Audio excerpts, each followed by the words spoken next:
Vocês estão bem? Todos bem? Uau! Deus vai fazer algo lindo no dia de hoje. Eu creio que essa pode ser uma das pregações que... Sabe aquela pregação que muda a sua vida, muda a sua história? Eu creio que essa palavra de hoje, ela tem poder para isso. Então, abre o seu coração para aquilo que Deus vai falar, a forma como Ele vai falar, porque eu sei que Ele está aqui nesse lugar, cara, desde sempre, porque é a casa dele, então Ele tem que estar aqui, né não?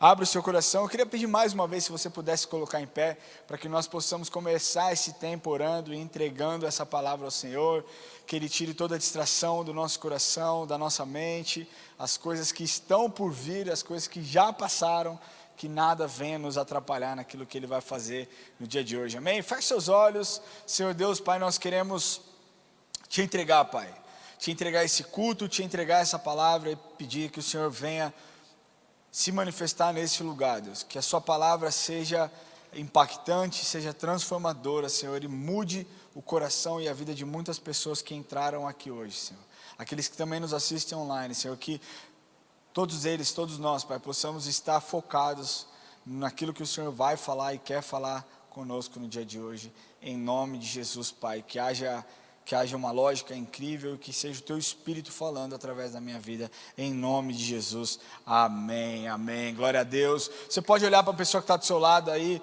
acenar, se ela é da sua casa, talvez dá um high five nela aí, se ela é um desconhecido, só acena mesmo, porque a gente não pode ficar abraçando as pessoas, se Deus quiser em breve, amém?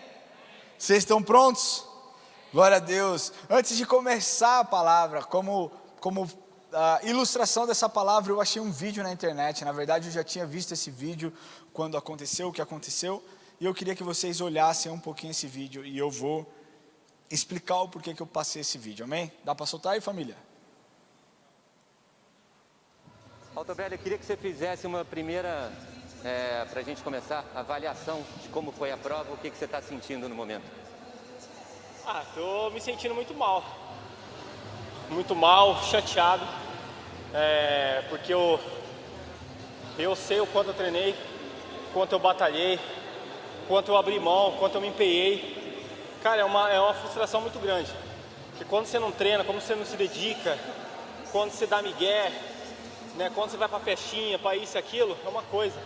O problema é quando você abre mão de tudo isso, né, se isola,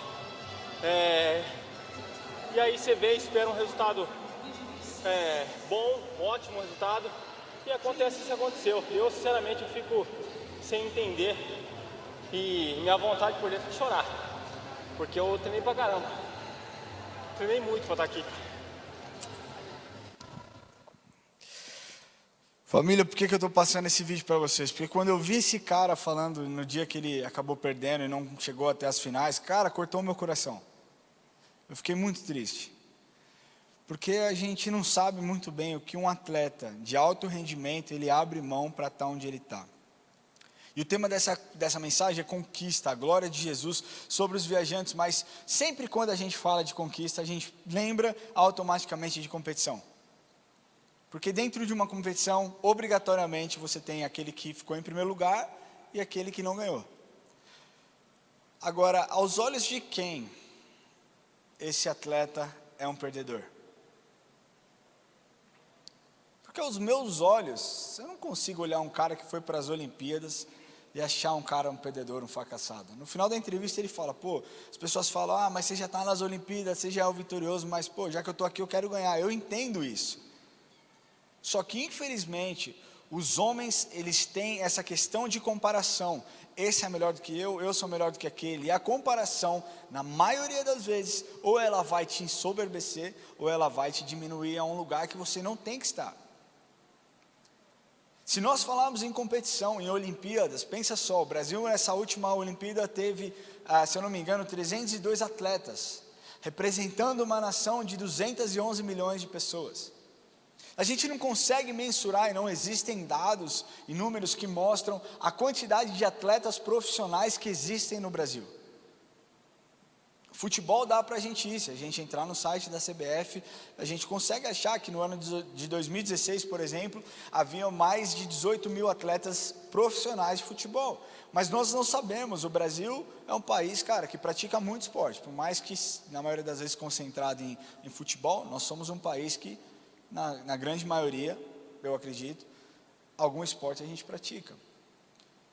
E, na verdade, quando a gente vê um testemunho desse, de um cara que se dedicou, que abriu mão, que, sabe, cara, abdicou de tanta coisa, faz com que nós possamos refletir sobre a nossa conduta dentro do Evangelho.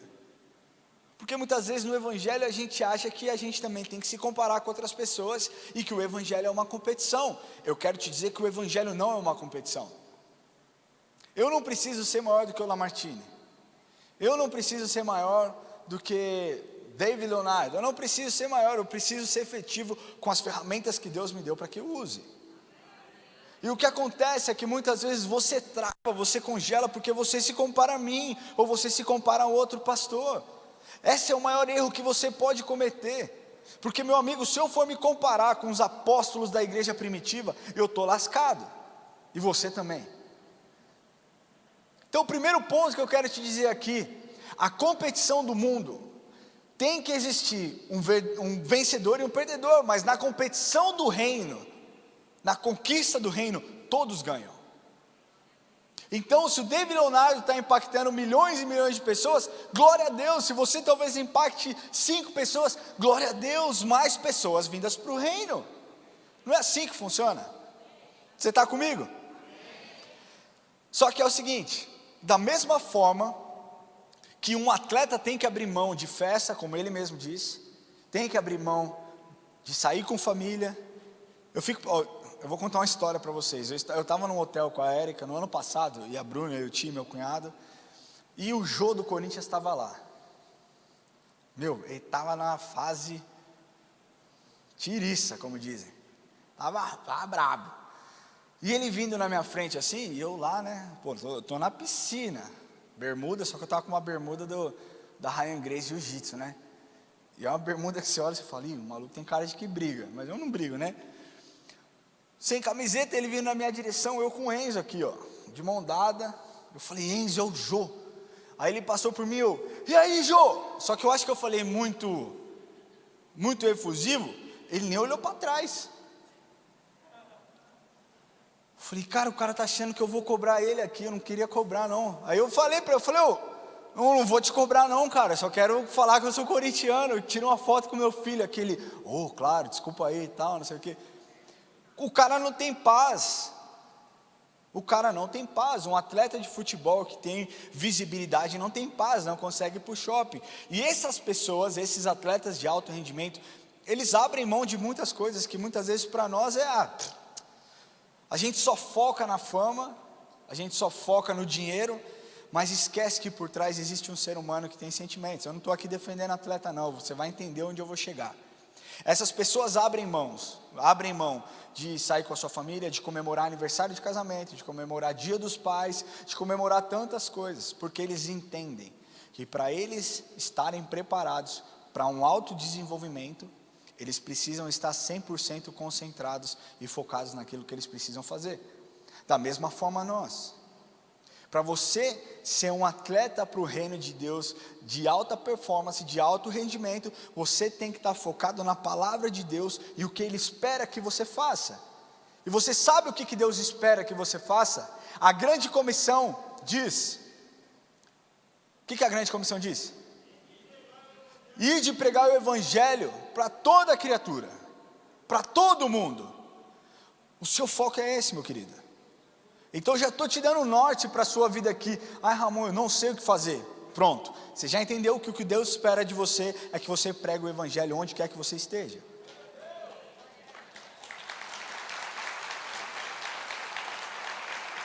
Só que a questão é que as pessoas querem ganhar a corrida, mas não querem correr a corrida. Você entende isso? Não é engraçado? As pessoas olham aqui muitas vezes o Diego cantando, o Lucas cantando, o pastor Murilo ministrando ali numa célula, sabe, numa alfa, e falam: uau, eu queria ter o microfone para fazer o que eles fazem, mas não se preparam, não se separam e não querem pagar o preço. Porque da mesma forma que um atleta ele tem que pagar um preço alto, nós como ministros do Evangelho, e você se inclui nessa, você tem um preço que precisa ser pago.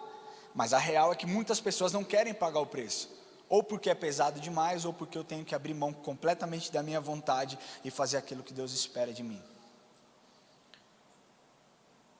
A real é que esse preço pago dentro do Evangelho é um preço que custa, e custa caro, porque custa a sua moral, custa a sua postura, custa o seu ego, o seu orgulho. E a verdade é que muitas pessoas não querem quebrar isso. Mas hoje tudo pode mudar na sua vida. Não se acanhe não, porque Deus está falando com você hoje, e você vai sair daqui transformado em nome de Jesus. Porque hoje você vai ser inspirado pelo Espírito Santo.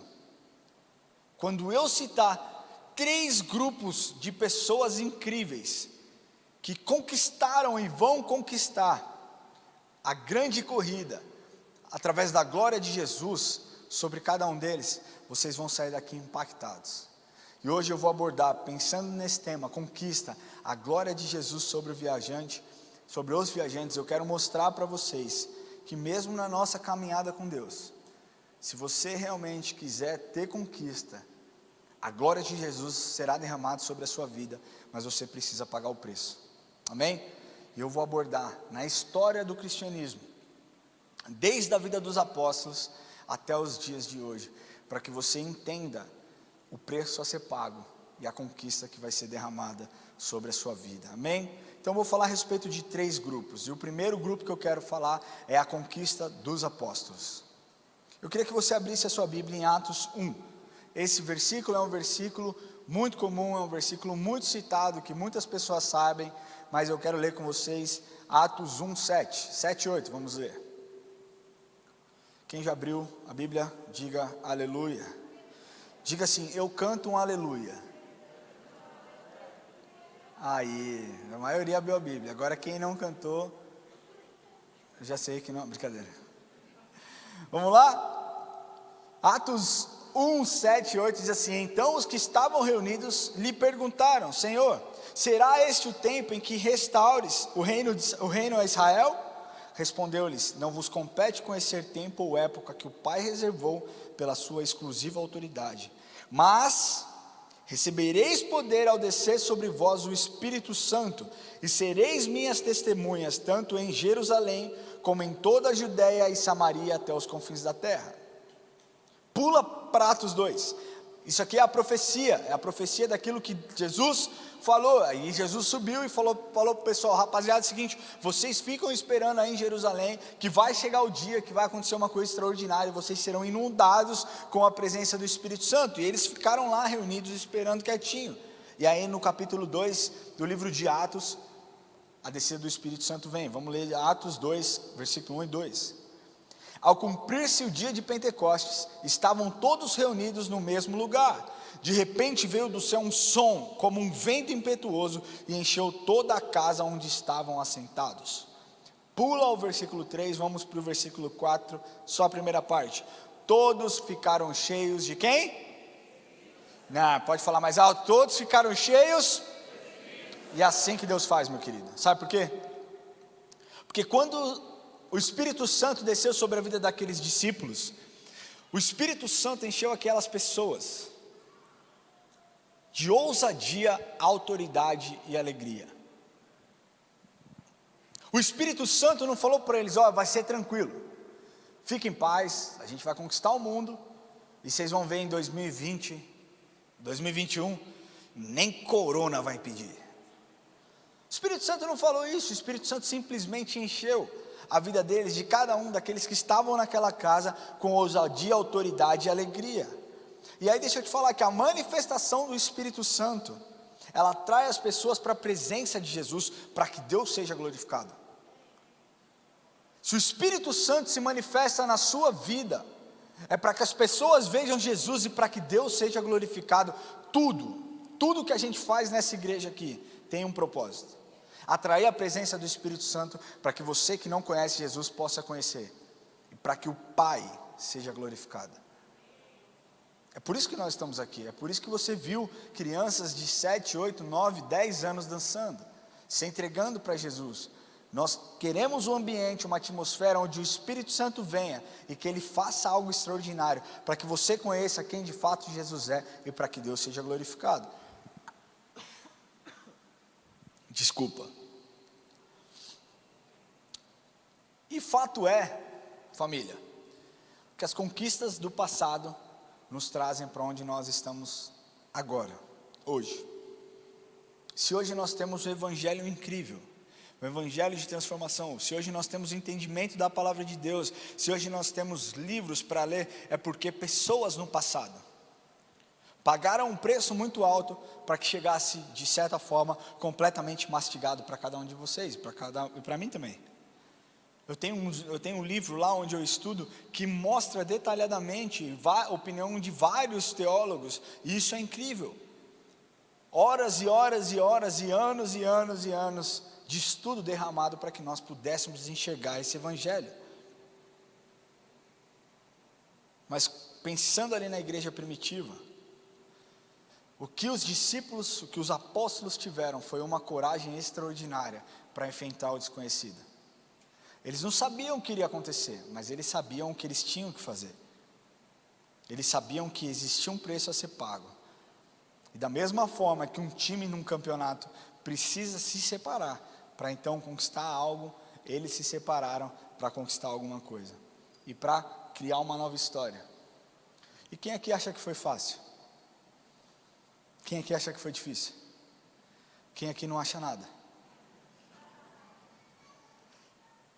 Posso te afirmar que não foi fácil, mas a glória de Jesus estava sobre cada um deles.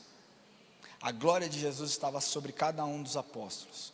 E aqui eu vou fazer um panorama rápido, para que você entenda toda a luta, o preço que foi pago, mas eles não desistiram. E você ouvindo isso, você não vai ter desculpa hoje para não aceitar a grande comissão e aquilo que Deus espera de você. Então vamos lá, Jesus morreu mais ou menos não, Jesus morreu com 33 anos, então nós começamos a nossa história em 33, em 34, Saulo, que era aquele perseguidor de Cristo, se converte, se torna Paulo. Então de perseguidor, ele se torna uma pessoa disposta e capaz de ser perseguido pelo evangelho de transformação que ele tanto perseguiu. Nesse mesmo ano, no ano de 34, Filipe batiza um etíope eunuco e tem uma experiência incrível, ele é trasladado para um outro lugar. Imagina você estar aqui e falar assim: gente, peraí, vou fazer uma piada aqui. O que eu como depois do culto de domingo? Imagina você estar aqui, você piscar o olho e você está no McDonald's. Filipe foi trasladado de lugar no ano de 34. No ano de 39, Pedro está lá em Cesareia, sentado no telhado e tem aquela visão dos animais. E Jesus fala: pode comer tudo. E ele fala: não, Senhor, eu não posso comer, porque esses animais são impuros. E aí Jesus diz para ele, mostra para ele: olha só, o que eu purifiquei, não venha você me dizer que é impuro, porque o que eu toquei está purificado. E aí ele tem uma revelação que mudou as nossas vidas, porque ele entende que o evangelho não era somente para os judeus, mas era para os gentios também. No ano de 44, Tiago é o primeiro apóstolo a ser morto, e ele foi capturado pelo rei Herodes e decapitado pelo rei Herodes. Aí no ano entre 47 e 48 foi a primeira viagem missionária de Paulo. Paulo viajou 1.900 quilômetros. Num tempo onde não existia avião, num tempo onde não existia carro, Paulo perseverou. Você acha que foi fácil? Ele sabia do preço que ele tinha que pagar para levar o evangelho, para que todas as pessoas pudessem ouvir e ter a vida transformada assim como ele teve. Entre 51 e 54 é a segunda viagem missionária de Paulo. Paulo anda mais 4.300 quilômetros mais ou menos. 4.300 quilômetros. entre o período de 51 e 54, mas nesse meio tempo coisas foram acontecendo. A vida dos apóstolos não se resume a Paulo. No ano de 52, Tomé decide, cara, ir evangelizar e abrir uma igreja na Índia. E aí Filipe, aquele mesmo que foi transladado, é apedrejado e morre na Turquia. Entre 54 e 59, se eu não me engano, acho que é isso. Paulo faz a sua terceira viagem missionária e roda mais 4.000 quilômetros. No ano de 60, entre 54 e 58, perdão. No ano de 60, Paulo talvez tenha tido o ano mais atribulado da sua vida.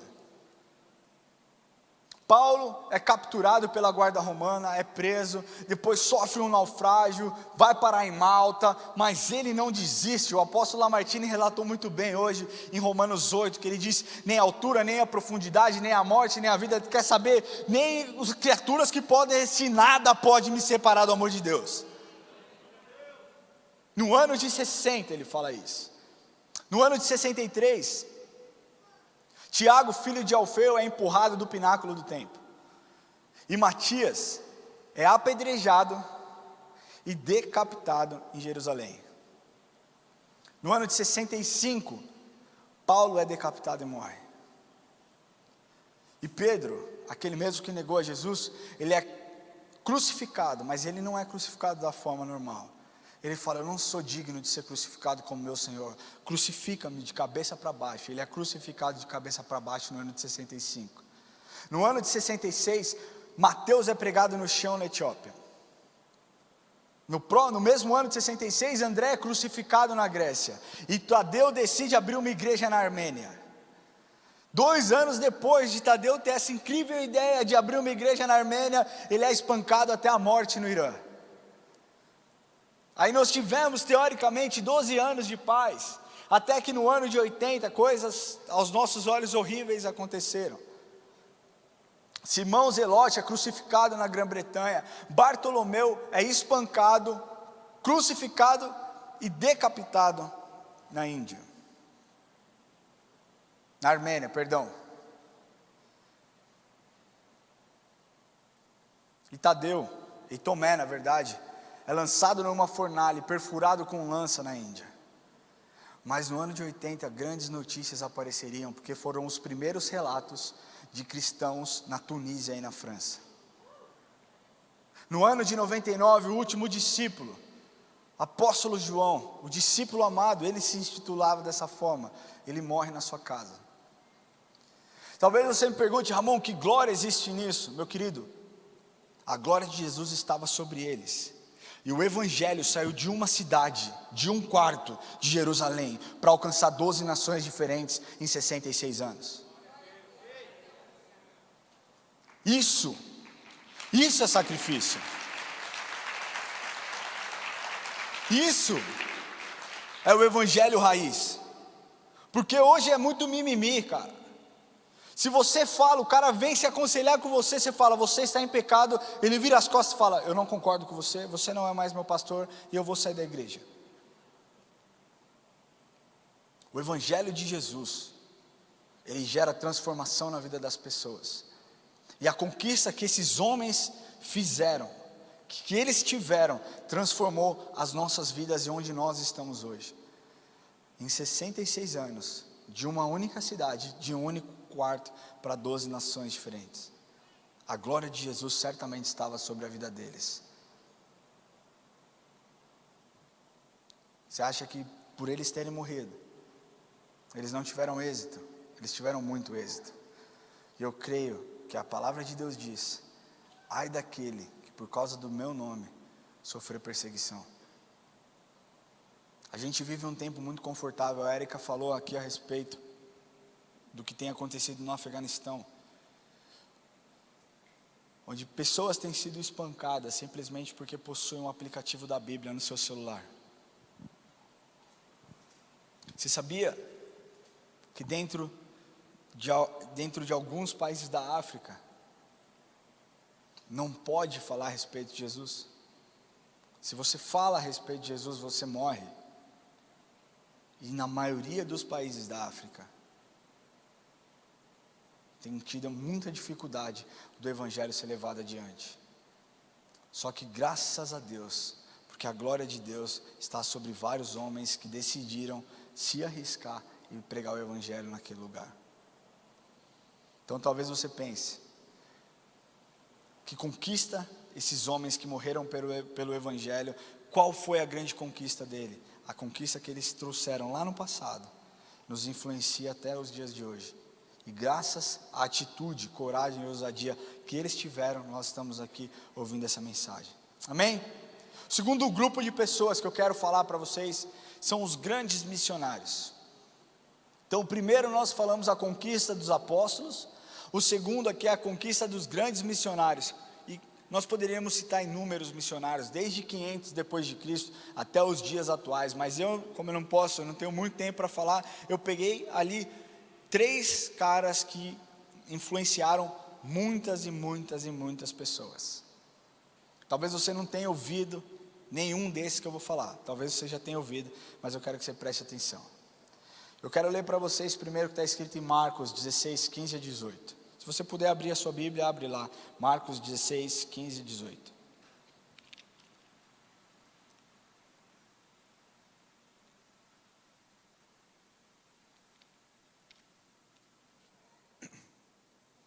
Diz assim: e disse-lhes: ide por todo o mundo e pregai o evangelho a toda criatura. Quem crer e for batizado será salvo, quem porém não crer será condenado.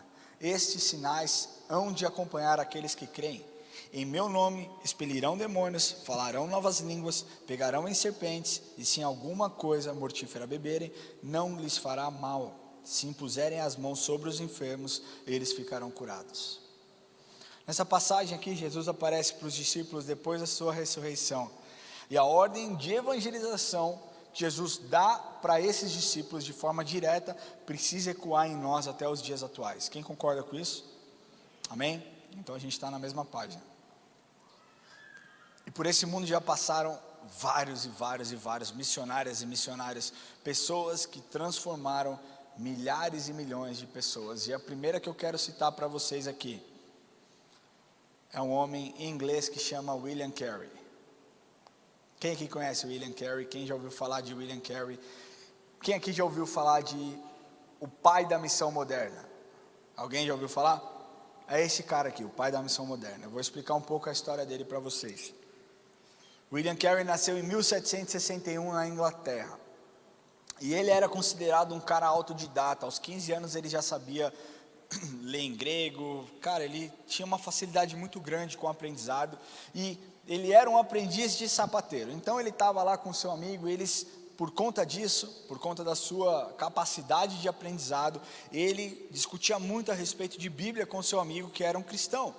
E ele discutia com seu amigo, até que um dia ele decide se entregar para Jesus. E decidiu aceitar Jesus.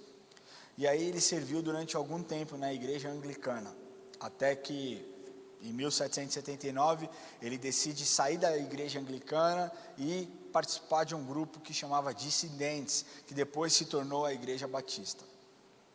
Ele casou aos 20 anos e teve 6 filhos, 4 homens e 2 mulheres, sendo que 3 dos seus filhos morreram na primeira infância.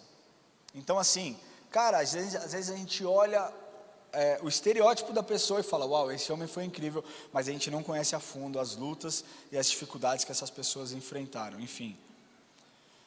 Em 1785, Carey foi tentar ser ordenado pastor, mas não conseguiu, foi reprovado na ordenação pastoral, mas ele não se entregou, ele continuou persistindo, ele continuou pagando o preço, até que em 1787, 2 anos depois, ele conseguiu ser ordenado pastor. Em 1789, ele se tornou pastor de uma pequena igreja em Leicester, na Inglaterra. Amém? No ano de 1792, ele publicou uma obra chamada Uma Averiguação da Obrigação dos Cristãos de Usar Meios para a Conversão dos Pagãos. É grande, né, o nome dessa obra? Mas é uma obra que você pode achar até os dias de hoje. E essa obra ela fez tanto sucesso que ela mobilizou milhares e milhares de pessoas para a missão transcultural. Nesse mesmo ano, 1792, Carey decide se mudar para a Índia junto com a sua família. Então a gente chega em 1801, onde ele estava lá servindo na Índia, e ele traduz o Novo Testamento da Bíblia para a língua bengali. Quem já ouviu falar dessa língua? Bengali é uma das línguas mais faladas do mundo, cerca de 300 milhões de pessoas falam essa língua, junto com português, inglês, espanhol, mandarim, são as línguas mais faladas em todo o mundo, tá? E ele traduz o Novo Testamento em 1801 para essa língua. Em 1818, em 1809, ele traduz a Bíblia inteira, ele termina a Bíblia inteira e traduz a Bíblia inteira para essa língua. Aí em 1818 ele fundou uma faculdade de treinamento de pastores e missionários indianos. William morreu em 1874 com 73 anos de idade, sentado na melhor cadeira da sua casa, descansando e relaxando. E ele foi conhecido como o pai da missão moderna. Eu vou te dar mais alguns dados sobre esse homem. Ele serviu por mais de 40 anos na Índia, e durante esse tempo no campo missionário, a sua luta era contra o sistema de casta na Índia, e contra a prática da autoimolação e do assassinato infantil, do sacrifício das crianças. Foi essa a luta dele, a causa da sua vida foi isso aí. E aí ele não traduziu a Bíblia apenas para o bengali, mas ele traduziu a Bíblia inteira para mais 4 outras línguas. E parte da Bíblia para 20 outras línguas diferentes. Cara, você não está impressionado? Um homem transformou a Bíblia inteira. Ele viveu 73 anos. Ele traduziu a Bíblia inteira para 4 línguas diferentes. 5 línguas diferentes, contando com o bengali. E parte da Bíblia para 20 línguas diferentes. E ele ajudou a conduzir milhares e milhares e milhares de indianos para Cristo. Transformou a vida de pessoas. Pessoas abandonaram o sistema de casta. E acredita-se que o maior legado que ele deixou seja a marca na igreja do Ocidente. Porque durante o século XIX, houve um grande ressurgimento de esforços de missionários das igrejas protestantes. E novas sociedades missionárias foram criadas e começaram a enviar missionários para todo o mundo. E não somente Inglaterra, mas Canadá, Estados Unidos, países da África e Brasil. Que legado incrível que esse homem fez num tempo onde não havia tanta comunicação, não havia tanta praticidade na comunicação. Um pouquinho mais para frente, existia um homem chamado George Williams. Quem já ouviu falar nesse cara? George Williams. George Williams nasceu em 1821 no interior da Inglaterra. Ele trabalhava numa granja, numa área rural, juntamente com os seus irmãos. Só que desde sempre, ele via que ele não levava jeito para fazer os serviços de campo como seu irmão fazia. E isso fez com que ele entrasse numa crise muito profunda, uma crise de identidade muito profunda. E aos 15 anos, depois de ter problemas de questões morais e espirituais, ele aceita Jesus como seu Senhor e Salvador. E a sua conversão, ela foi tão radical, mas tão radical, que ele era um frequentador assíduo das escolas dominicais, ele era uma pessoa que lia a Bíblia, e ele começou a reunir pessoas que trabalhavam com ele no seu quarto para um tempo de meditação e oração. E quando ele tinha 20 anos, mais precisamente em 1841, ele então decide se mudar para Londres, trabalhar numa fábrica de tecidos muito famosa da época. E ele foi para ganhar $200 por ano. Isso dá em torno de 55 centavos por dia. Mas ele foi para lá, e quando ele chegou lá, ele se deparou com mais de 140 pessoas exatamente na mesma situação que eles. Jovens, sem dinheiro, sem perspectiva, com o desejo de ter um tempo de diversão e uma educação diferente, que se mudaram do campo para uma cidade grande. E ele decide lutar para que aquilo...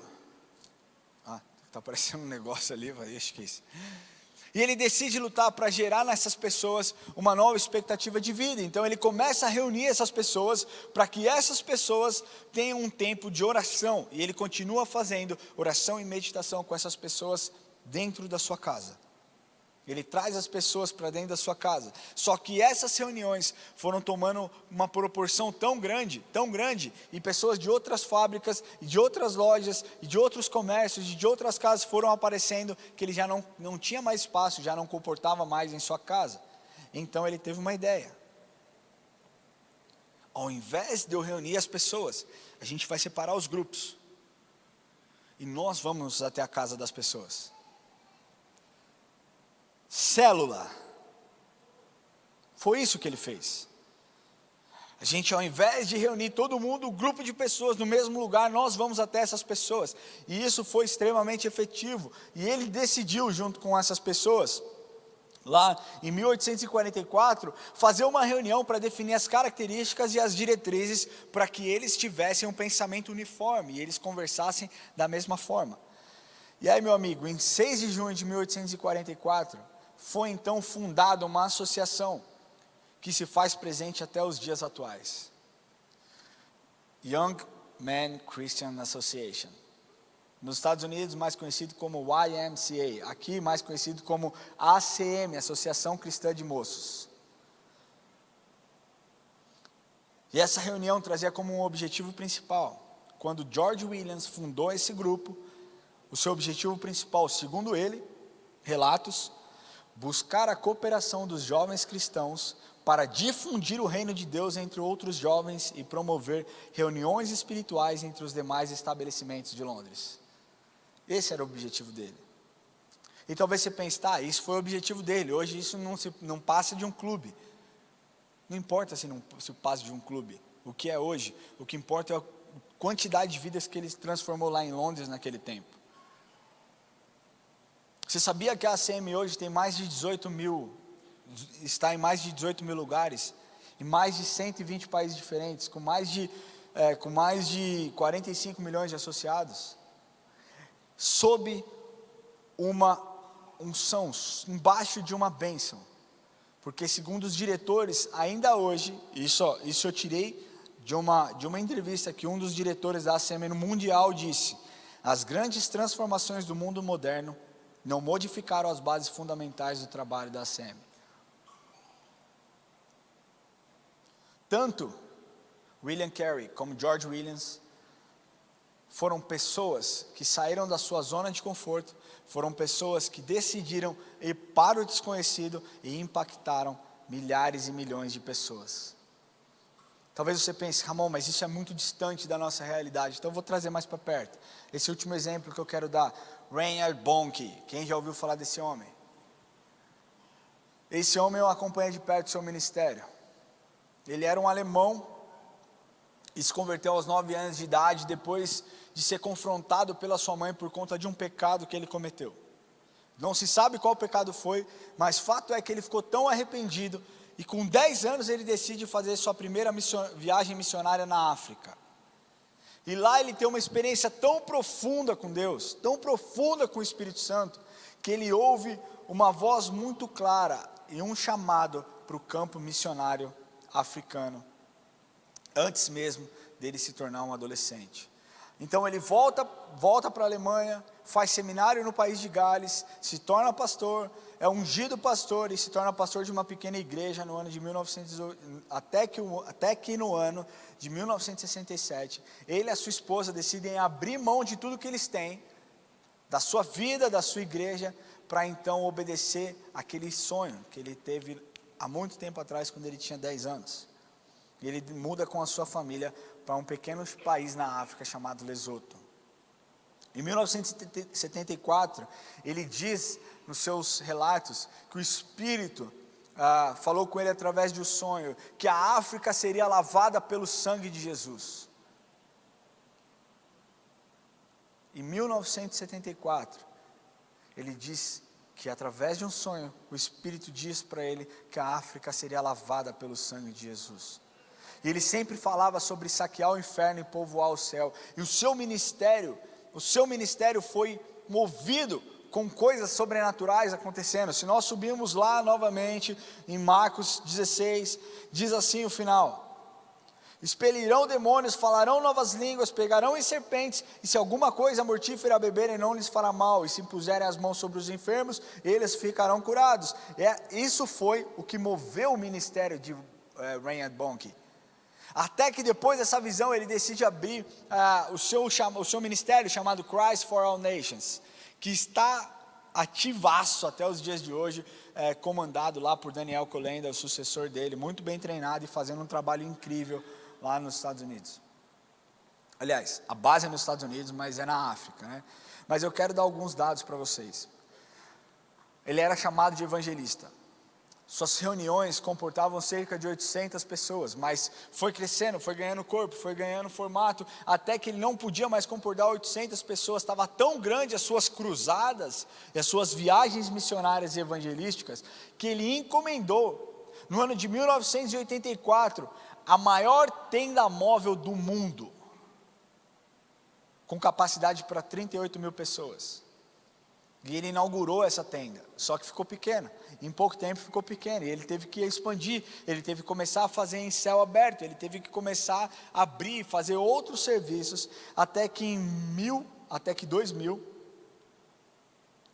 2000, numa cruzada chamada Cruzada do Milênio, mais precisamente em novembro de 2000, tiveram mais de 1.600.000 pessoas na sua cruzada.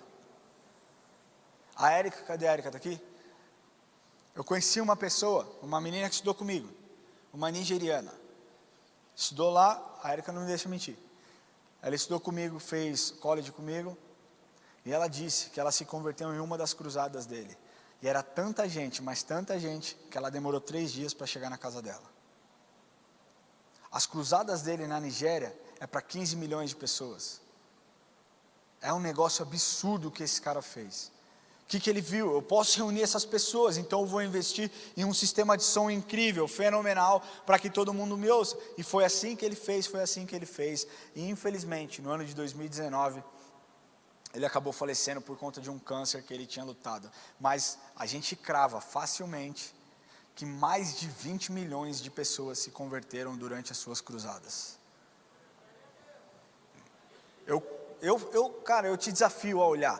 Christ for all nations, todas as nações, Cristo para todas as nações. Entrem no site dele e vejam. Se você olhar lá recordes de conversões em cruzada, 3,5 milhões na Nigéria, 4 milhões não sei aonde, 1.600.000 pessoas. Deus faz, e Deus usou desses homens para transformar milhares e milhões de pessoas. O que nos leva ao terceiro grupo de conquista, a conquista dos peregrinos. Quem aqui é um peregrino? Deixa eu te falar uma coisa, que as conquistas do passado nos trouxeram para onde nós estamos hoje, nos dias atuais. O que os apóstolos fizeram, o que esses missionários fizeram, e tantos outros, tantas mulheres que foram missionárias, que mudaram o mundo, que quebraram paradigmas. Eu não poderia ficar citando uma por uma aqui, mas foram muitas pessoas que fizeram com que o cristianismo continuasse vivo, meio à perseguição, e meio a tantas coisas, ele continuou vivo e nos trouxe para onde está. E eu quero dar alguns dados para você, o que a conquista do passado faz até os dias de hoje. 95% da população mundial tem a Bíblia traduzida na sua própria linguagem. Isso não é incrível? 95% da população mundial. O continente africano tem aproximadamente 1,2 bilhões de pessoas. O cristianismo, considerado lá católico, ortodoxo e protestante, dentro desse continente saltou em 1900 de 9,8% da população para em 2010 ter aproximadamente 50% da população. Estou falando que a África hoje tem quase 600 milhões de pessoas cristãos. E aproximadamente dessas 500, 600 milhões de pessoas, quase 200 milhões são protestantes. Antes da pandemia, estava acontecendo um avivamento em Uganda muito forte. E existia um culto acontecendo 24 horas por dia, 7 dias por semana, 365 dias por ano. E durante 3 anos, sem parar, ininterruptamente, pessoas estavam lá sendo curadas. Eu não estou falando um cultinho com 30, 40 pessoas, não. Nós tivemos amiga, a Tati, que veio pregar aqui um dia, ela foi lá, ela foi fazer missão lá, e ela contou que à noite era 15, 20, 30 mil pessoas participando dessa noite de avivamento. Pessoas levavam seus colchões para ficar lá, pessoas chegavam de cadeira de roda e vendiam suas cadeiras de roda lá porque não precisavam mais. Deus estava fazendo. A Nigéria espera enviar nos próximos 15 anos mais de 50 mil missionários para o mundo, especialmente para o norte da África e para a Península Arábica. É isso que tem acontecido na África. Os evangélicos na Ásia têm uma taxa de crescimento, de conversão, 33% mais rápida do que em qualquer outro lugar do planeta. A Índia tem mais missionários nacionais do que qualquer outra nação. A Coreia do Sul substituiu o Reino Unido como o segundo país que mais envia missionários para outros lugares. No ano de 1900, somente 17% de todos os cristãos no mundo estavam entre África, Ásia e América Latina. Hoje, até o ano de 2010, que foi a última pesquisa, 63% dos cristãos estavam entre África, Ásia e América Latina. Existe um filme chamado Jesus, que foi lançado em 1979, numa época em que não existia internet, em que era visto simplesmente por olhos. E por conta do engajamento dos missionários, esse filme foi visto por mais de 200 milhões de pessoas e traduzido para mais de 1.400 línguas diferentes. É isso que o Evangelho faz.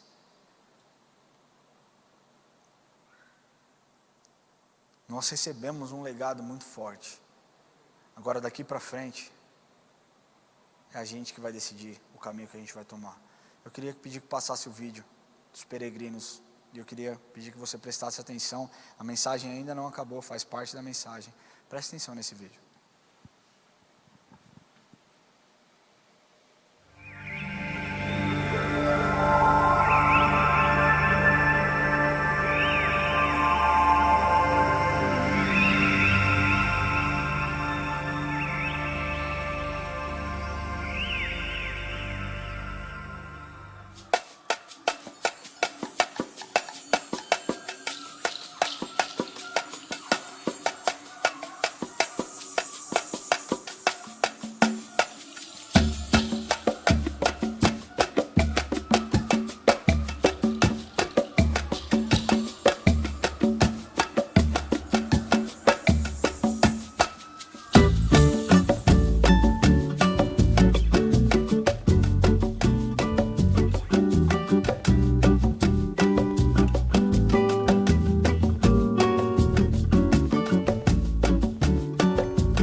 Quando eu era muito jovem, assim, eu olhava assim, ser crente, uma coisa assim que eu sempre falei, eu nunca vou ser crente.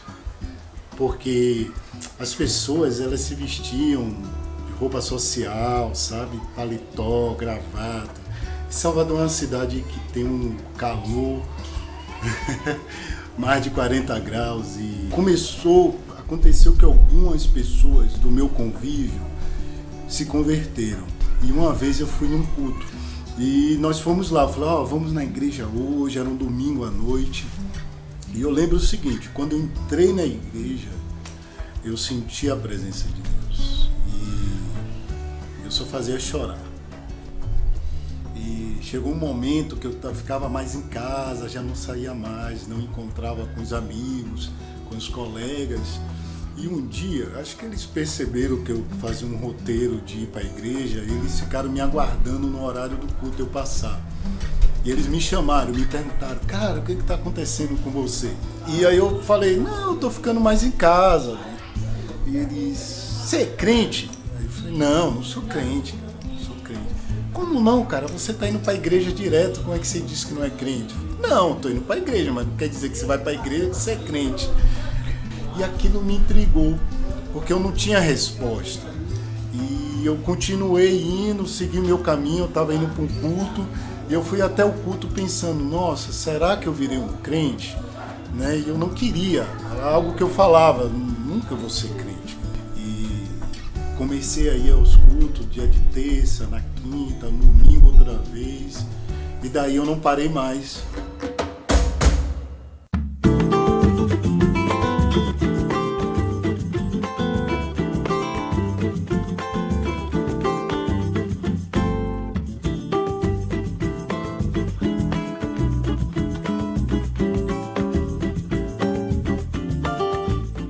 Na fase da infância, eu era meio que a ovelha negra, né? Tipo, então eu era o filho rebelde. Tipo, eu não aceitava provocação, sabe? Tipo, na escola, se provocava, eu brigava. Eu era filho de crente, mas não era crente, né? E eu estudei música, a família, meu pai e minha mãe são músicos, meu pai é regente de coral, de orquestra.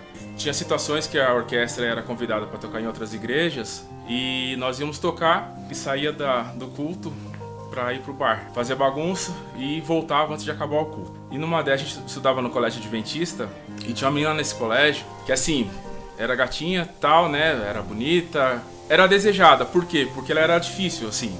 A galera falava, não, vai na fulana, vai na ciclana, mas não adianta ir nessa que não rola. E aí, resumo da ópera, eu fui atrás dessa menina até que eu cheguei a namorar com ela. Só que realmente ela era crente, né? Comecei na igreja com ela, comecei a participar de culto com ela. Nesse meio tempo, eu comecei a fazer curso da igreja dela. E esse namoro durou 3 anos e pouco.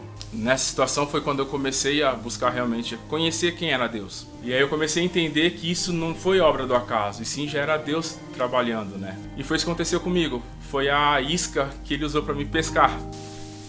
E um dia a igreja que eu congregava, foi fazer um retiro com umas outras igrejas do mesmo ministério.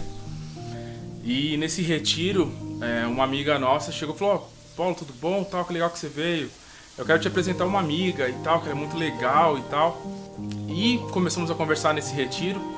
E nesse retiro tinha um quartinho de oração. E a minha ideia era, não queria mais ficar com ninguém. E aí, acabei ficando com ela. Falei, caramba, não aguento nem sair do retiro, cara. Tô pedindo pra Deus pra mudar minha vida e, não tenho força nem no retiro. Aqui tá louco. E aí pedi perdão pra Deus e tal, aquela coisa toda. Mas graças a Deus que eu não sabia, mas essa menina é minha esposa, né? Deus já tinha separado pra mim.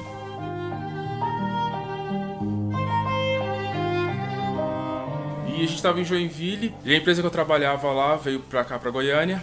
E eu permaneci lá porque minha esposa não queria ficar longe da família dela e tal. E ela disse que se Deus fosse da vontade de Deus de nós virmos pra cá, Deus iria mudar o coração dela. O coração dela estava fechado. Já se passaram 3 anos. Minha esposa chegou e falou, amor, lembra que a gente conversou que se fosse da vontade dele de nós irmos lá pra Goiânia também, ele iria mudar meu coração? Eu falei, então, eu não quero mais ficar aqui. Eu quero ir. Eu sinto que, assim, não é pra gente estar mais aqui. Nosso tempo aqui acabou. Aí eu falei assim, eu nem sei se meu pai quer mais que eu vá trabalhar com ele. Foi quando eu liguei pro meu pai. E aí minha mãe já escutou e disse que era a resposta da oração dela também, porque ela também estava orando sobre isso. E Deus nos trouxe pra cá. E quando a gente chegou aqui, com expectativas e tal, foi que começou o nosso deserto. Comecei a questionar a Deus se as profecias eram realmente para mim, se ele tinha esquecido ou se eu tinha feito algo tão ruim que eu tinha perdido a chance de viver o que ele tinha para mim.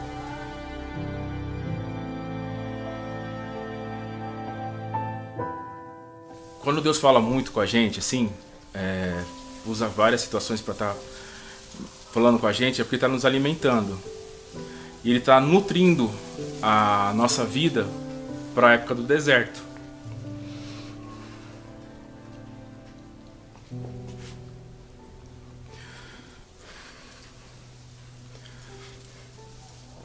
Porque no deserto, teu único alimento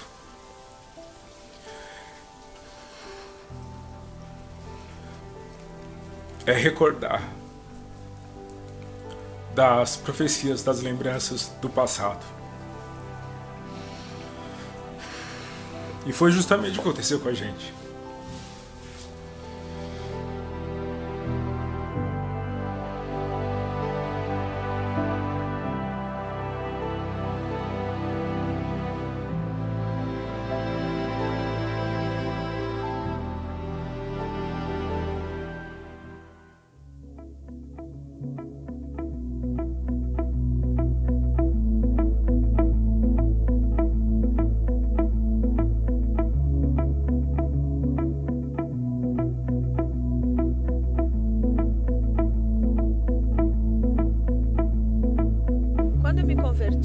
O meu marido não era convertido. Mas quando eu comecei a busca pela conversão dele, eu lembro que na igreja tinha um curso chamado Casados para Sempre, e era meu sonho fazer, só que era curso de casais, como é que eu ia fazer sozinha? E um dia ele surgiu lá em casa e falou assim: amor, eu ganhei uma viagem para assistir a Fórmula 1, tudo pago.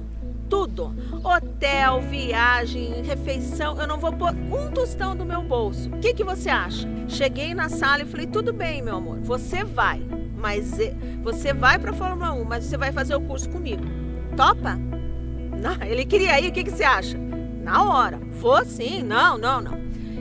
Ele foi para a Fórmula 1 e veio mais uma formatura do Casados. E ele se sentiu acolhido e começou a participar. Eu lembro bem, era um domingo de manhã, um domingo à tarde, nós estávamos em casa e ele virou para mim e falou assim: que horas são?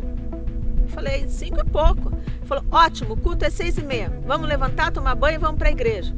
Eu falei: ué, por quê? Ele falou: porque hoje eu vou me batizar. Oh, coisa gostosa de se ouvir. E ele ainda levou meu irmão junto para batismo. Ligou para o meu irmão e falou: cara, tá na hora da gente se batizar. Vamos embora. Foi maravilhoso.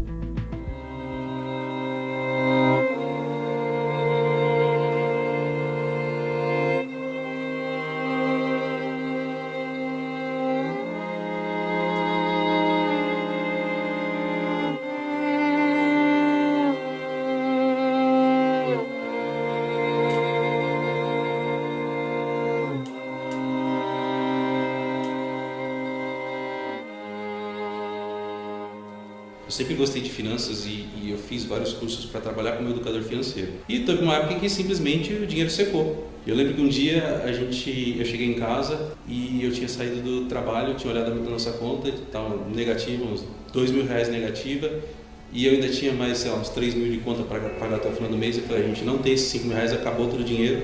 E naquela noite eu lembro que eu comecei a orar de madrugada e eu falei para ele: Senhor, eu não sei porque eu estou passando por isso, eu não estou fazendo nada de errado, o que o Senhor tem feito?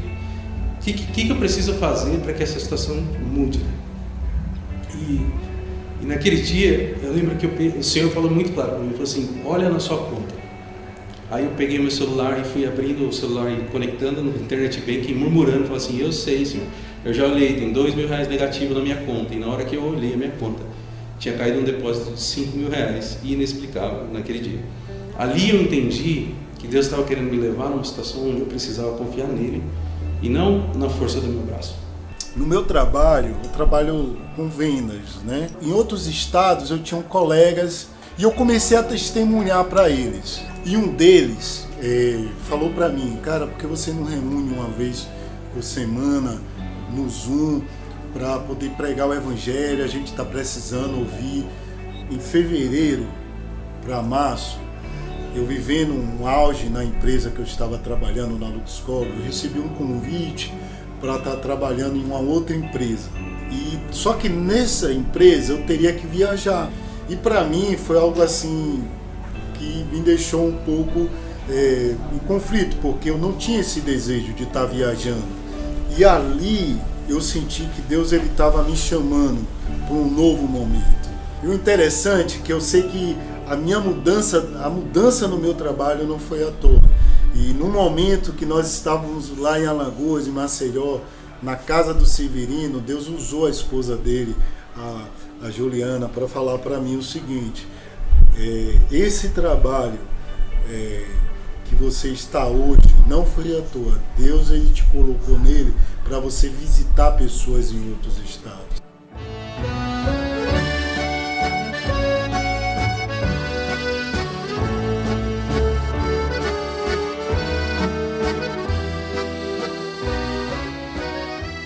A gente viramos as costas para Jesus durante 25 anos. Ao ouvir o pastor Lamartine, que a gente começamos a entregar de novo. Entrar de novo, sendo assim, não vale a pena só ouvir, mas agora temos que falar. Temos que compartilhar. Temos que falar para os nossos amigos, para os nossos colegas, para a nossa família. Teve um dia que minha esposa estava vendo um vídeo, e esse pastor estava um vídeo com o pastor Lamartine. Nós vimos o projeto da mentoria e imediatamente a gente quis entrar. Aí nessa mentoria, aí os pastores falaram, vocês vão estar liderando, vocês vão estar abrindo a Alfa e tal. Ligamos para o pastor Israel e dissemos, pastor, olha, a gente sentimos no coração e Deus falou agora muito forte com nós, a gente estamos dispostos a abrir uma célula de oração aqui.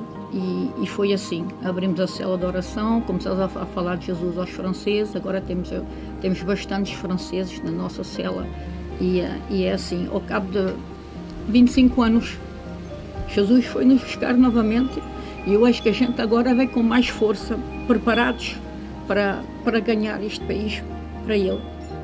E quando foi esse momento de abrir uma Alfa, de mudar de emprego para algo que eu não sabia para o que seria, como seria, e o Senhor me levou a estar proclamando o Evangelho em outros estados, senti que eu precisava sair dessa zona de conforto e caminhar. Nesse momento que eu tomei essa decisão, eu senti assim que Deus ele me chamou, confia em mim, se entrega. E esse primeiro ano foi muito difícil porque o trabalho ficou pesado. E quando chegou no final do ano, eu me lembro que eu questionei para Deus, eu falei, Senhor, será que eu entendi alguma coisa errada? Porque a gente está com as mesmas pessoas que começaram no primeiro dia, não tem ninguém novo, parece que está sempre difícil para eu conseguir ministrar, porque o trabalho está consumindo tanto. Será que a gente está fazendo a coisa certa? Será que eu entendi a coisa certa? Ou será que tem alguma coisa errada? Porque eu não estou vendo isso. E Deus começou a me mostrar pequenos detalhes de dias que às vezes eu estava extremamente cansado, que eu tinha trabalhado muito, que eu nem tinha preparado a ministração, e eu desconectava de uma reunião do trabalho e conectava na reunião do Zoom para ministrar. E naquele dia uma pessoa tinha sido curada por uma oração que eu fiz. Naquele dia uma pessoa recebeu uma palavra e ela falou, era essa palavra que eu precisava ouvir. E Deus começou a me mostrar que mais importante do que os números, do que a quantidade, do que o status, eram as pessoas que estavam sendo impactadas. Tem um local do templo que está sendo construído, a gente alugou um outro local aqui, vai ser o estacionamento. No meio tinha uma oficina mecânica. E um dia eu senti de madrugada orando que Deus falou, olha, eu senti Deus falando, no dia que o inquilino da oficina sair, você aluga essa oficina também. E aí quando eu fui apresentar o projeto para o dono do galpão, porque eu tinha mexido bastante, eu ia fazer ele gastar muito mais, né? E eu apresentando o projeto para ele, ele falou assim, eu sempre tive um sonho de construir uma igreja. Todo galpão que eu comprava, eu tinha esse sonho de construir uma igreja, mas eu nunca tive a oportunidade. E ele falou, eu não me importo se eu tiver que gastar mais 40, 50, 60 mil para terminar isso aqui, para fazer a melhor igreja, porque eu estou fazendo para Deus. E aí eu estava falando, depois dessa conversa eu quero te falar uma coisa. E ele falou assim, mas antes de você falar, deixa eu te mostrar um negócio, eu vou te passar um áudio. E era o áudio do inquilino daquela oficina, falando assim, olha, não sei o que aconteceu, eu fui muito abençoado, e eu consegui comprar a antiga oficina que eu trabalhava, então eu estou saindo daqui, estou migrando para lá e estou te devolvendo esse galpão esse mês. E aí eu falei para ele assim, era isso que eu ia falar para você, que eu ia alugar esse galpão, mas eu imaginava que era daqui a 2 anos quando terminasse o contrato dele. Mas já que o galpão ficou vago agora, eu vou alugar agora. E isso acelerou muitas coisas. Tudo aquilo que ia começar em janeiro, agora a gente vai começar esse mês.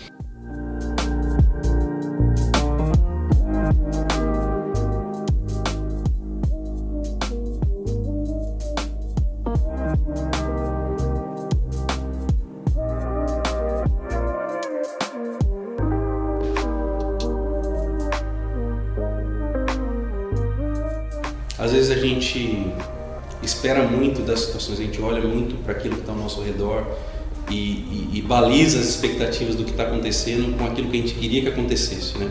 Então, se você está pensando em abrir uma Alfa, Começa a semana que vem, não espera mais. Começa a semana que vem, convida uma pessoa, duas, começa.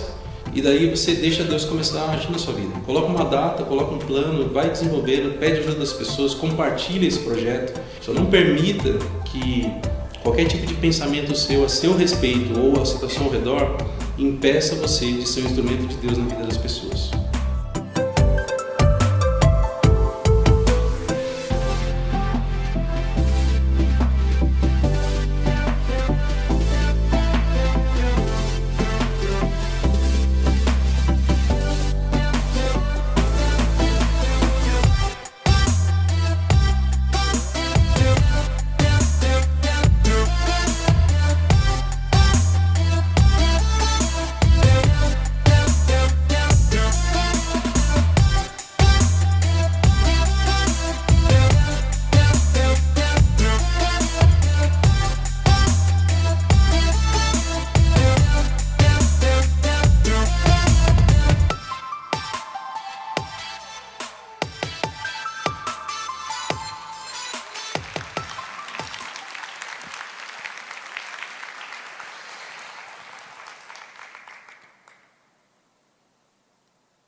As atitudes de hoje, elas obrigatoriamente vão influenciar a geração do amanhã. O que foi conquistado no passado nos deu bagagem para viver o que nós vivemos hoje. E o que nós conquistamos hoje vai dar bagagem para que os nossos filhos vivam, para que outras gerações possam ter acesso a coisas extraordinárias, de pessoas e conquistas espetaculares. Nós, como Yacht Church, estamos avançando, nós queremos escrever a nossa história.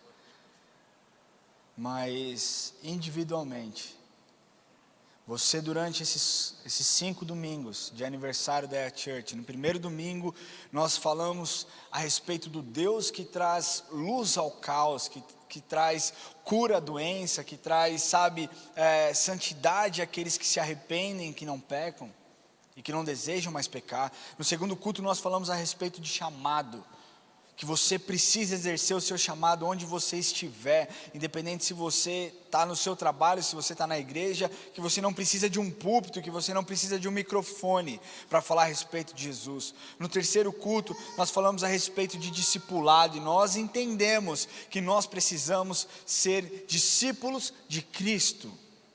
E as marcas que um discípulo de Cristo carrega, que é amar a Deus acima de qualquer coisa, que é ser generoso, que é não negociar seus valores. Semana passada nós aprendemos com a Érica aqui a respeito de perseverança, que nós devemos perseverar na sabedoria, que nós devemos perseverar no silêncio, que nós devemos perseverar na oração.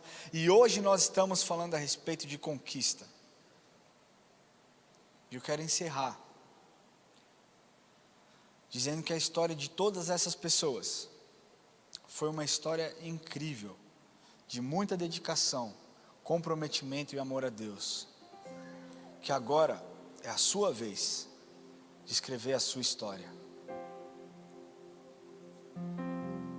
Existe um texto, Romanos 1,16, que para mim é um dos textos mais lindos que tem, que diz assim: pois eu não me envergonho do Evangelho, pois é a salvação, pois é o poder de Deus para a salvação, primeiro dos judeus, depois dos gentios. Eu queria falar para você que essas pessoas eram pessoas comuns, não eram super-heróis, eles não tinham superpoderes. O que eles tinham dentro deles é o Espírito Santo que habita em mim e que habita em você. Só que eles decidiram pagar um preço para que outras pessoas pudessem ser influenciadas. Lembra quando eu disse que a conquista para o reino, ela não divide, ela soma? Não é questão de quem tem mais, é a respeito da sua efetividade naquilo que Deus te chamou para fazer. E hoje eu quero te perguntar, qual é o legado que você quer deixar? Qual é o legado que você quer deixar? O que você quer que os seus netos digam a respeito de você, não como homem, mas como servo de Deus? O que você espera que os seus filhos vejam em você? os seus amigos vejam em você. A sua conquista de hoje influencia a geração da manhã. Eu queria pedir que você fechasse seus olhos.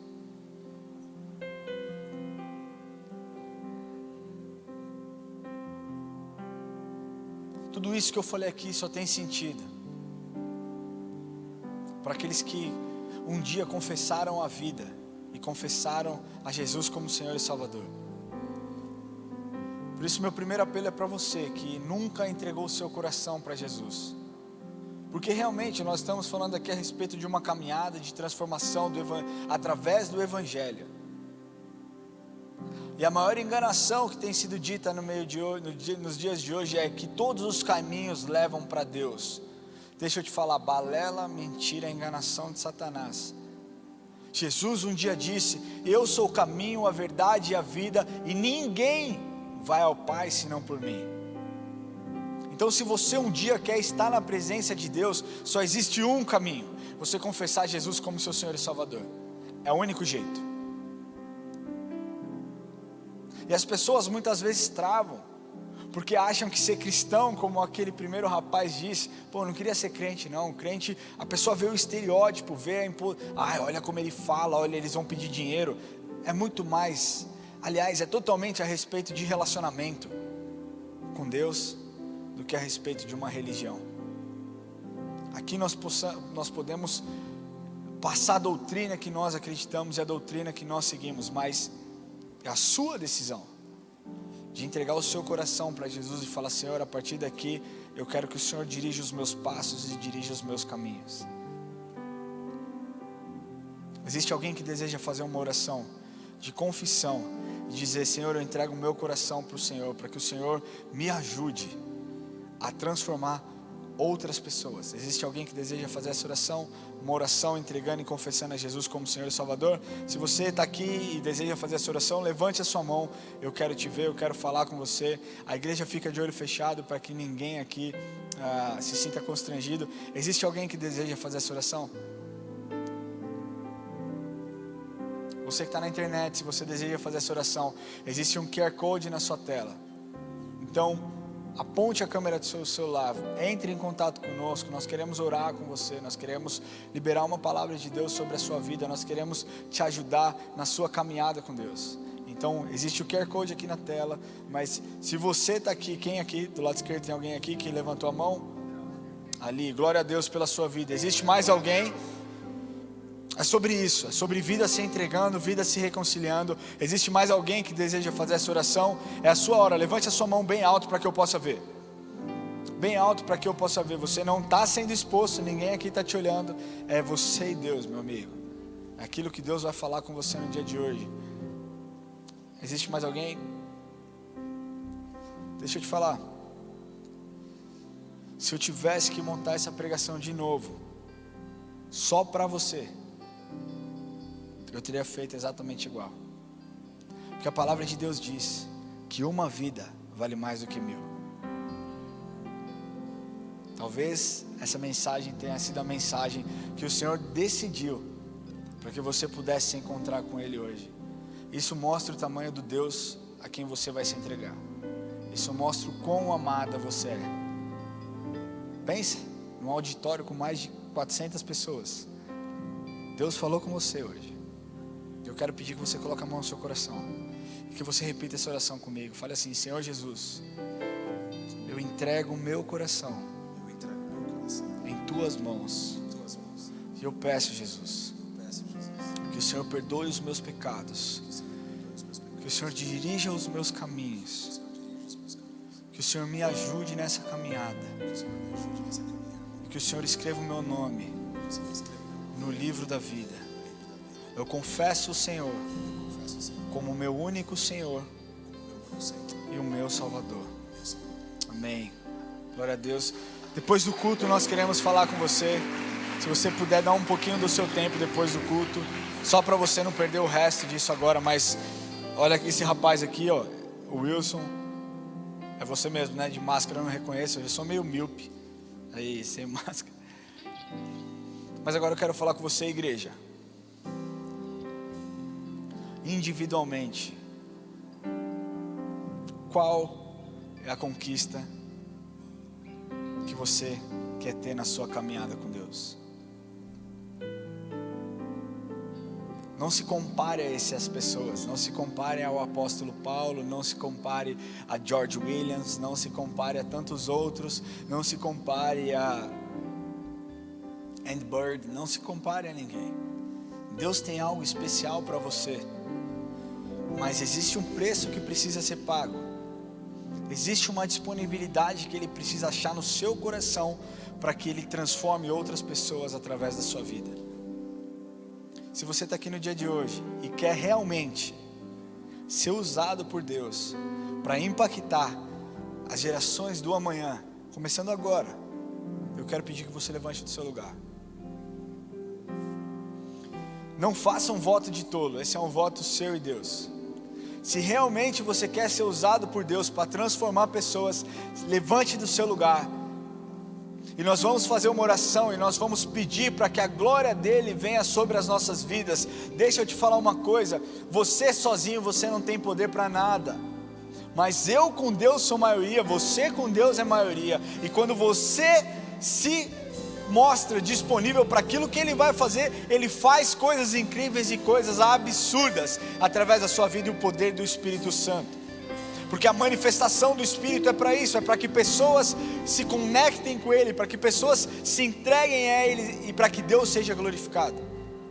Então, se você está aqui no dia de hoje, se você levantou do seu lugar, eu quero pedir que você feche seus olhos.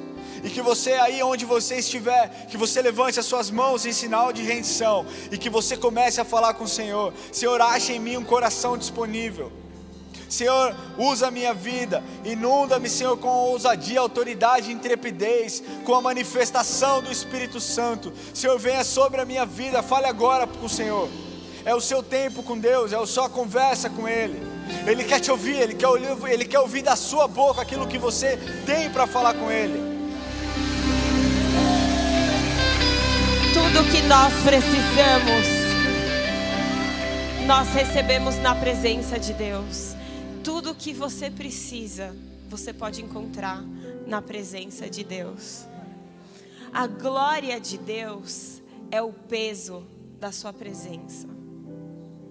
Quando Ele vem, é impossível que nós não sintamos a transformação que Ele causa. Uma transformação de amor. Uma transformação que é tudo que o mundo precisa. Não é só o que você precisa, mas o que o mundo lá fora está clamando. Vozes de dor, vozes de desespero, voz dos perdidos clamando por parte dessa glória, porque uma gota da presença de Deus salva o pecador. E essa glória que você carrega é a resposta para os clamores do mundo. Deus vai lutar com você em todas as suas conquistas. Quando você precisar de conquistas individuais, Ele estará lá, porque Ele não mente como os homens. Mas existem mais conquistas. Nessa noite eu convido você a se perguntar se os seus olhos só estão nas conquistas individuais. Deus estará com você em todas as suas lutas, nas lutas pessoais, Ele que vai conquistar com você. Agora eu te pergunto, e nas conquistas do reino, você quer fazer parte ou não? Porque nas conquistas que os seus olhos estiverem mirando, são essas conquistas que você vai viver.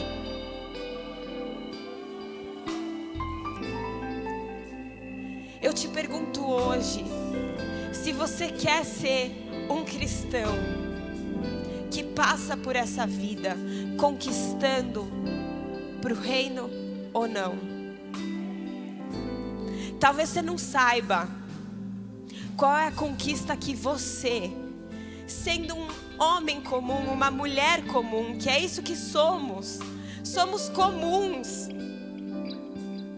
Você não imagina a conquista que homens comuns como eu e você podemos atingir por meio do Espírito Santo quando nós nos colocamos na batalha da igreja de Cristo, onde Ele é o cabeça. Ele é a cabeça de um corpo que tem se movimentado para que a vontade de Deus seja estabelecida. Agora abra sua voz para dizer junto com o Espírito: seja feita a sua vontade, assim na terra como no céu. A vontade dele é para você, a vontade dele é para nós, mas a vontade dele se expande para fora dessas paredes, para lugares que ainda não foram conquistados. E o Espírito clama hoje: venha junto nessa batalha. Não viva uma vida de superficialidade, sendo vendido para uma cultura humana que não faz parte do cristianismo. Porque a conquista do cristão é a conquista de Deus. E no caminho tudo será acrescentado. Buscai primeiro o reino de Deus e a sua justiça, e as demais coisas vos serão acrescentadas. Esse é o resumo da sua conquista. A sua conquista precisa ser essa: caminhar na conquista de Deus. Talvez você não saiba, mas você pode tomar a decisão hoje de fazer parte da luta que esses homens lutaram. E hoje nós colhemos os frutos, mas ainda virão pessoas depois de nós que precisam dessa transformação de amor que só o Evangelho de Jesus traz. Você pode fazer parte. Você pode fazer parte. Então eu quero pedir agora, se você deseja, você está sentindo o mover do Espírito Santo aqui onde Ele te convida, venha ser um conquistador em meu nome. Um conquistador de almas, aquele que luta para povoar o céu, porque existem filhos perdidos, ovelhas desgarradas que precisam ser resgatados. Se você deseja fazer parte dessa conquista, eu peço que você levante a mão comigo agora.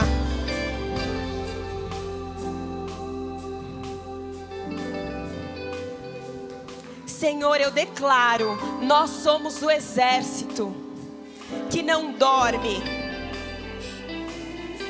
Se até hoje, Senhor, nos últimos dias, meses, anos, estávamos adormecidos, nós declaramos agora, Senhor, somos um exército que não está mais adormecido. Agora eu peço, Senhor, o Senhor diz em Atos 1:8, recebereis poder. Está aqui um exército de mãos levantadas dizendo: eu quero testemunhar aquilo que muda a vida do homem, aquilo que muda a vida da mulher. É um exército clamando para ser testemunha viva. Então eu peço, Espírito Santo, venha com poder.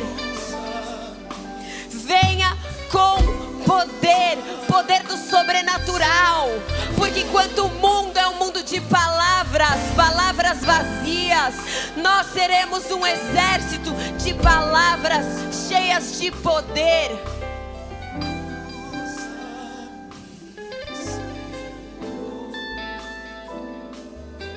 Você quer experimentar o sobrenatural? Viva como num campo de batalha. Porque você vai clamar pelas suas armas. Espírito, desce com poder agora. Eu peço a manifestação de dons para conquistar em nome do reino. Eu peço, Senhor, um novo patamar sobrenatural para o seu povo. E aquele que se levanta hoje, que não viva mais a mesmice do cristianismo, mas que viva o evangelho de poder. As famílias que precisam ser conquistadas, você vai ser o agente dessa conquista na sua casa. Se você ainda não conquistou a sua casa para Jesus, eu declaro, Senhor, poder dentro das casas, em nome de Jesus. Se você ainda não conquistou seus melhores amigos, eu declaro poder para testemunhar que Jesus é Rei e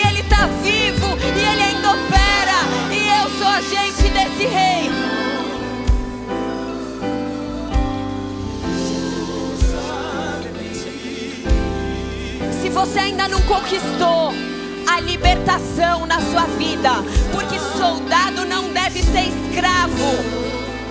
Se você está amarrado em alguma amarra espiritual de pecado, eu declaro poder da libertação que só vem por meio do Espírito Santo. Você vai viver uma libertação sobrenatural no seu pecado. E você vai dizer: eu não vivo mais porque Cristo me transformou. Eu não vivo mais em pecado. Eu não sou escravo. E esse seu testemunho vai ser o poder para libertar outros cativos. Hoje é o dia de conquistar um posicionamento de uma igreja verdadeira. A Bíblia diz que Deus vomita aquele que vive em mornidão.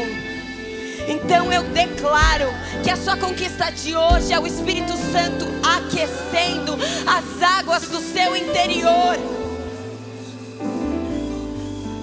Jesus Cristo é a fonte de água viva, e essa água que está dentro de você, essa fonte que não pode ser secada por nada. Você não pode secá-la, o pecado não pode secá-la, o inimigo não pode secá-la. Eu declaro que as águas em você serão aquecidas, para que você lembre a partir do que você está inserido. O corpo de Cristo, um corpo que deve ser imaculado, poderoso, guerreiro, soldado, transformador. Aleluia, Senhor. Pai, nós te louvamos e te agradecemos por esse tempo, por essa palavra, Senhor. Nós pedimos, e nós já recebemos a sua glória que se manifestou nas nossas vidas, para que nós possamos agir com o mesmo espírito de ousadia, de intrepidez, de autoridade, para transformar as pessoas. Deus, nós precisamos de Ti, Senhor. Nós precisamos do Senhor. O Senhor tem o nosso coração, o Senhor tem a nossa devoção, o Senhor tem tudo aquilo que nós somos. Nós queremos Te dar tudo que nós temos. Por isso, Pai, nós Te louvamos pelo que foi derramado sobre as nossas vidas no dia de hoje. E que o dia de hoje, Pai, seja um marco na vida de todas essas pessoas que estão aqui. Deus, nós não saímos da mesma forma, nós saímos aqui empoderados pelo Teu Espírito. Nós saímos daqui cheios da Sua presença, cheios, Pai, para que a manifestação do Espírito aconteça através das nossas vidas, e que pessoas se encontrem com o Senhor, que pessoas Te conheçam, que vidas sejam libertas, Deus. Nós pedimos e nós Te louvamos pela vida dos Teus filhos, e pedimos que o Senhor os leve em segurança, que eles tenham uma semana incrível, abençoada, debaixo da Sua presença, debaixo da Sua glória. Deus, que nós não percamos mais tempo, Senhor. Que nós sejamos objetivos e que nós saibamos pagar o preço para que o Seu nome seja exaltado, Deus. Nos ajude em nome de Jesus. Amém. Glória a Deus.